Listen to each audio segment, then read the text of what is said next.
warahmatullahi wabarakatuh. Kembali lagi di acara Bima, yaitu Bincang Malam.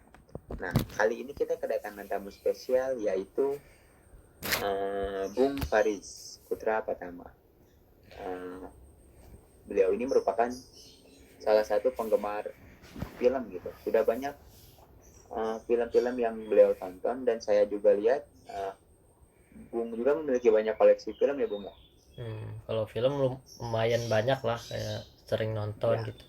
Ya Bung, sebentar sebelum jauh dari itu, mendingan kita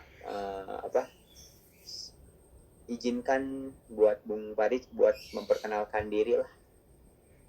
Oke, boleh. Sebelumnya perkenalkan, nama saya Faris Putra Fatama. Kalau biasa orang manggil saya Faris. Ya, Bung Faris, selama pandemi ini kabarnya gimana nih? Kabarnya ya alhamdulillah baik ya. Ya gitulah. Mungkin kesibukan sekarang ngapain selain nonton film gitu? Kalau kesibukan selain nonton film nggak ada ya, paling karena masih kuliah jadi kuliah. Ya kalau ngisi kekosongan ya paling nonton film doang. Ya gitu. Tapi kuliah masih masih online, Bung. Kuliah masih online. Nah, cuman ya mungkin gak lama lagi udah mulai tatap muka sih. Udah kayak ada pemberitahuan. Ya alhamdulillah sih ya. Kalau sebentar lagi tatap muka. Oh iya Bung, saya mau nanya nih, kan Bung penggemar film ya.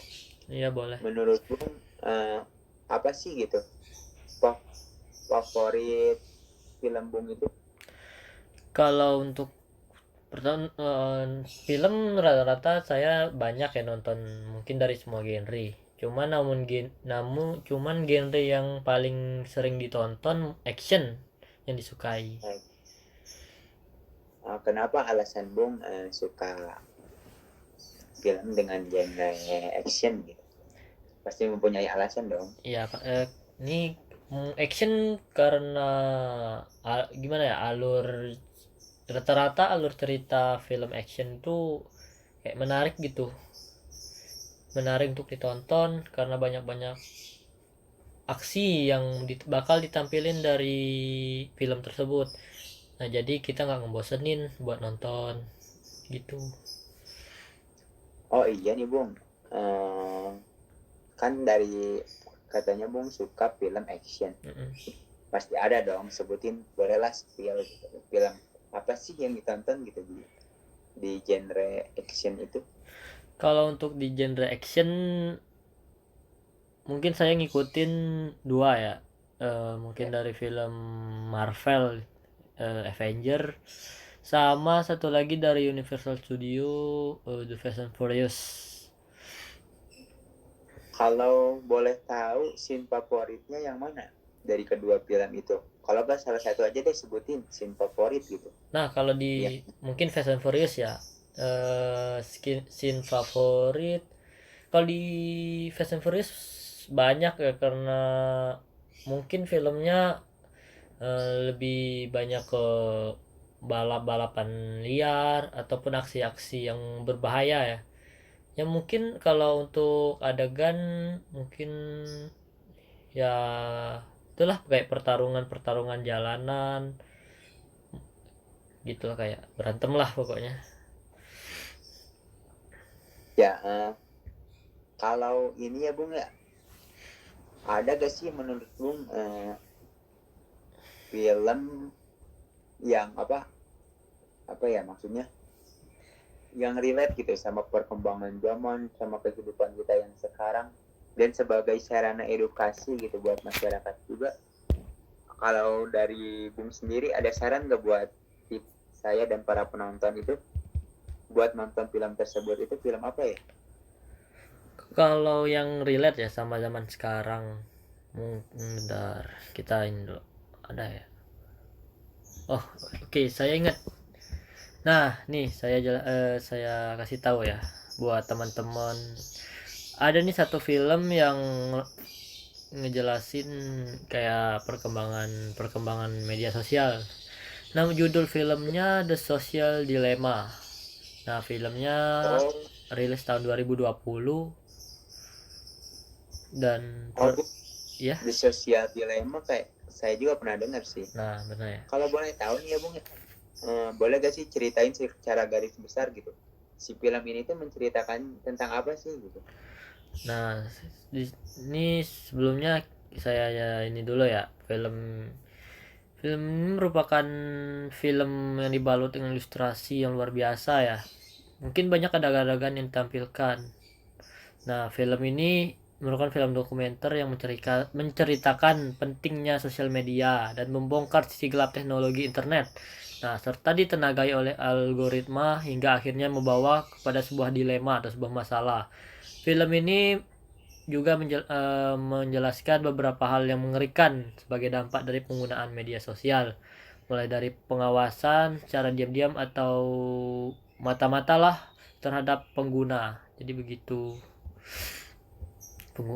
Oh, jadi secara garis besarnya film ini tuh berpacunya tentang penggunaan media sosial gitu ya. Iya, benar. Tapi emang relate sih ya. Soalnya zaman sekarang kan manusia pasti bergantung pada teknologi gitu. Ya, benar. Tapi menurut Bung, kenapa sih Bung memilih alasan film ini gitu sebagai film yang relate di zaman sekarang dan cocok untuk mengedukasi masyarakat? Karena kita tahu bersama ya teman-teman semua, film ini menceritakan tentang dari dampak-dampak penggunaan sosial media. Nah, zaman sekarang kan kita tahu sama-sama bahwa zamannya digital. Jadi semua sudah pada bergantung sama sosial media. Kehidupan kita mungkin sudah tanpa sosial media mungkin akan terasa kurang lengkap. Nah, terus apalagi ditambah kondisi di zaman sekarang yang di masa pandemi mengharuskan kita di rumah dan menghabiskan waktu di depan layar smartphone atau handphone atau mungkin laptop gitu. Berarti iya sih, soalnya apa ya, dengan adanya pandemi ini kita jadi lebih apa ya, bukan semakin berkurang gitu, malah kita itu sekarang lebih sering buka media-media gitu. Dan emang relate sih dengan film ini. Makanya dari itu kita harus mengedukasi masyarakat agar apa ya, kita itu harus bijak lah dalam menggunakan media sosial gitu. Karena jejak digital itu susah gitu dihapusnya. Karena apa ya, relate gitu dengan film ini. Karena bisa saja kan, siapa tahu gitu. Sebenarnya di internet itu kita ada yang mengawasi gitu. Bener banget. Dan juga apa ya, seharusnya manusia kita itu sebagai masyarakat itu seharusnya kita yang mengendalikan media sosial, bukan media sosial yang tentunya mengendalikan kita. Iya. Seperti kan kita dikendalikan oleh media sosial itu contohnya seperti ini apa? Jadi kita itu tidak bisa mengkontrol diri kita untuk apa ya, berhenti gitu menggunakan internet, seperti kecanduan yang menyebabkan apa ya, ya tidak baik lah pokoknya kepada kita. Ya Bung, jadi di film ini juga saya pengen ini ya, menurut Bung dampak positif dari film ini itu apa ya? Ya, kalau dampak positif mungkin jadi pembelajaran buat kita ya, biar lebih bijak lagi dalam menggunakan sosial media. Kan di dunia ini mungkin nggak ada yang aman ya, walaupun kita di rumah, karena jejak sosial media mungkin kita diawasi oleh orang-orang, ataupun mungkin bisa jadi sosial media yang kita gunakan mungkin dilacak sama orang yang nggak bertanggung jawab gitu. Jadi bijak lagi lah. Kalau untuk iya sih Bung ya, karena kita gak tahu kan sekarang kan apalagi zaman perkembangan zaman kan sudah banyak hacker-hacker tuh yang kayak apa meretas-retas akun-akun media sosial gitu. Benar banget tuh, banyak banget. Kayak apa manipulatif gitu. Iya. Saya juga mau tanya ya Bung ya. Kalau menurut Bung sendiri dari film ini tuh sebenarnya kelebihannya apa sih? Baik itu apa? Dari segi cerita, dari segi pesan, dari segi apa? Sudut pandang kamera, kualitas, pokoknya kelebihan dari film ini deh keseluruhan. Kalau untuk cerita, mungkin cerita alurnya bagus ya, lumayan kayak seru gitu, menceritakan, bukan hanya menceritakan dari sisi baiknya sosial media, namun juga sisi gelapnya sosial media. Nah, di sini juga dijelasin kayak lebih mendalam lah tentang sosial media, tentang media, tentang dunia internet gitu. Jadi kita jadi lebih tahu bagaimana dunia internet, bukan hanya enaknya saja, namun bisa juga bahaya-bahaya yang ditimbulkan dari dunia-dunia internet dan penggunaan dari media sosial. Nah, kalau untuk tampilan, mungkin dari tampilan ya kita tahulah kalau film Amerika, kalau untuk tampilan audiovisual nggak ada lawannya. Jadi gitu, emang film ini cocok lah. Dan saya juga lihat apa namanya apa ya,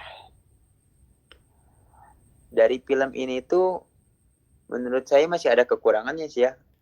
Menurut saya sih, kalau menurut saya itu kekurangan dari film ini tuh kayak menakut-nakuti para pengguna media. Jadi sebenarnya bukan menakut-nakuti ya, jadi kayak sugesti gitu. Habis nonton film ini tuh kayak aduh, jadi takut nih buka sosial media, takut ada yang ngawasin gitu, takut kalau buka website ini takut ada gini gini gini, jadi kayak apa ya, gak aman gitu. Iya. Sebenarnya kalau untuk ngatasin itu gimana sih Bung? Sebabkan Bung sendiri sebagai pecinta dari apa film pasti tahulah cara mengatasi trauma-trauma seperti itu. Ngatasin trauma ya.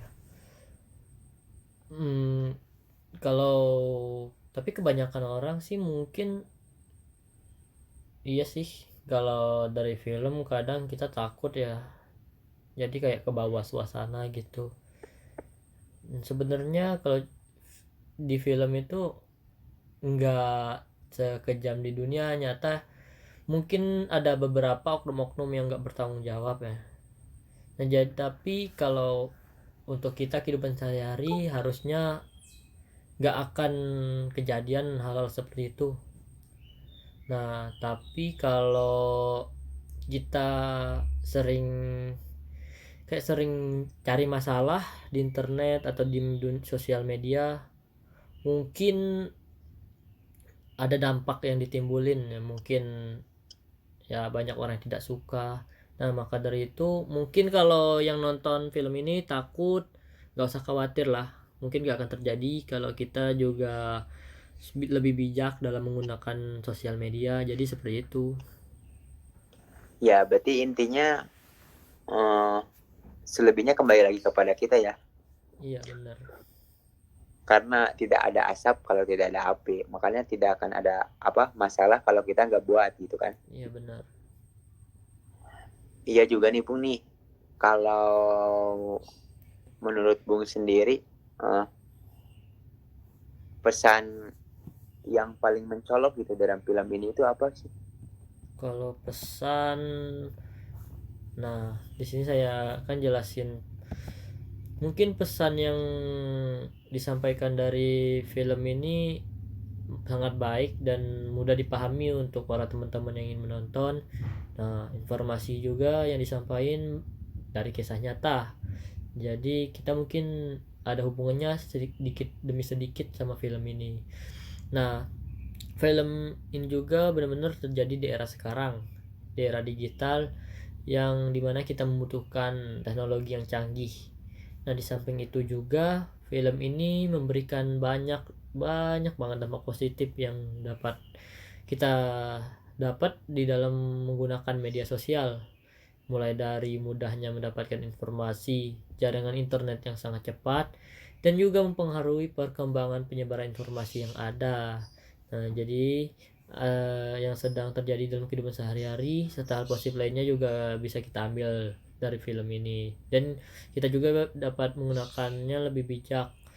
Nah, film ini diharapkan juga untuk para teman-teman yang menonton, yang memberikan kesan dan pesan yang baik buat para teman-teman, sekaligus penggunaan media sosial dan jadi bentuk kesadaran agar tidak mudah dimanipulasi oleh kejahatan teknologi dan media sosial itu sendiri. Nah, ya, jadi mungkin banyak lah pesan-pesan yang lain untuk para teman-teman. Mungkin teman-teman bisa nonton lah. Oh iya juga nih Bung nih. Saya kan mau bertanya juga. Kan Bung sebagai penggemar film gitu kan yang sudah banyak gitu sekali menonton film. Rating dari film ini tuh 1 sampai 10, rating dari Bung Paris berapa sih? Kalau saya boleh tahu ya. Kalau rating ya 1 sampai 10 mungkin 8,5, 8,5. Oh, kayaknya ini film seru kayaknya, soalnya seorang Bung Paris pun mengasih rating ini 8,5, itu rating yang cukup besar. Oh iya nih Bung, saya ini juga nih minta spill apa, kalau mau nonton film ini tuh di mana sih gitu. Nah, kalau buat teman-teman yang tertarik sama filmnya, mungkin bisa nonton di platform resmi ya, Netflix. Nah, pesan juga nih buat teman-teman, kalau bisa jadi apa, pesan juga nih, kalau nonton film tuh jangan yang ilegal, bener gak Bung? Bener banget. Kayak kalau kita nonton di platform resminya, kita menghargai yang pembuat film. Ya, baik itu dari peran, sutradara, dan kru-krunya ya. Ya bener banget, kita ngehargain gitu. Nah, ini Bung, ini juga apa, kalau saya apa boleh tahu nih, kalau Bung itu suka nonton film tuh dari waktu umur berapa nih Bung? Kalau nonton film, mungkin udah lama ya. Dari zaman masih sekolah, masih SMP, SD udah mulai nonton. Wah, kalau saya SD dulu masih main kelereng Bung. Wah, kalau sama sih masih main kelereng, cuman kayak dulu kan di TV banyak tuh film-film tiap malam gitu. Oh, Mungkin ya. nggak sering nonton di situ. Iya nih Bung, berarti film The Social Dilemma itu rekomen banget lah pokoknya buat tahun ini ya. Rekomen banget. Berarti nih buat penonton kalian yang ingin tahu selebihnya tentang film ini, bisa langsung nonton aja. Kata Bung Paris, bisa langsung nonton di platform resminya, yaitu di Netflix. Ingat, jangan pada nonton yang ilegal ya, karena dengan kita menonton di apa platform yang resmi, kita itu mendukung, bisa sebagai apa, mendukung dan mengapresiasi apa hasil karya yang mereka buat gitu, lebih menghargai lagi. Karena ini juga bisa sebagai contoh dalam bijaklah dalam menggunakan internet ya Bung ya. Ya bener banget. Dan yang ini juga Bung, saya pengen ini deh, kesan pesan Bung buat para penonton sekarang buat hari ini, kalau enggak adalah apa, kata-kata dari Bung gitu. Kalau mungkin kalau ini buat teman-teman ya, untuk lebih bijak lagi dalam menggunakan sosial media. Mungkin kalau udah